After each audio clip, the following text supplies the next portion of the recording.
আবার রেডি হয়ে নিই বিসর্জন দেখতে যাব বলে। কিন্তু যা বৃষ্টি শুরু হলো বাইরে, টানা 3 থেকে 4 ঘন্টা ধরে বৃষ্টি হওয়ায় সেদিন আমাদের আর কোথাও বেরোনোও হয়নি। আর শুনলাম পরে নাকি বিসর্জনও হয়নি। পরের দিন রাতে আমরা আবার একটু বেরোবো বলে রেডি হয়েছিলাম। আর প্লিজ আমার ড্রেসিং টেবিলটাকে ইগনোর করো, কারণ পুজোর এই কয়েকটা দিন ড্রেসিং টেবিলের অবস্থা পুরো অমানুষের মতো হয়েছিল। আর আমি জানি এটা প্রায় বেশিরভাগ মেয়েদের রুমেই হয়ে থাকে। আসলে রেডি হওয়ার সময় এটা সেটা খুঁজে পাওয়া যায় না বলে এরকম এলোমেলো হয়ে মেলা বসে গেছে। যাই হোক, এরপর বেরিয়ে পড়লাম। কাছাকাছি তখনও 2-3টে প্যান্ডেল দেখা হয়নি পুজোর সময়।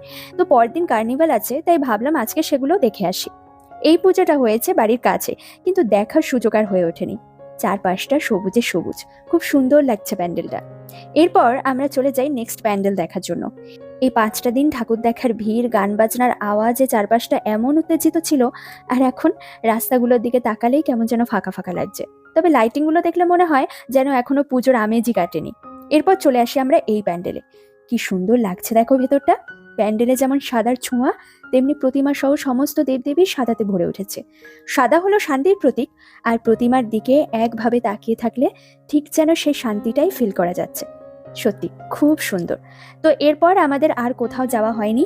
বাড়ি যাওয়ার পথে এই দোকান থেকে টেস্টি টেস্টি মোগলাই খেয়ে আমরা চলে আসি বাড়িতে। এরপর ওয়াও মোমো থেকে একটা ডেলিভারি আসে, আর সেখান থেকেই পরম যত্নে মোমো খাইয়ে দিচ্ছিল হাজব্যান্ড মহাশয়। সেটা খেতে খেতে আজকের এই ভিডিওটা শেষ করছি।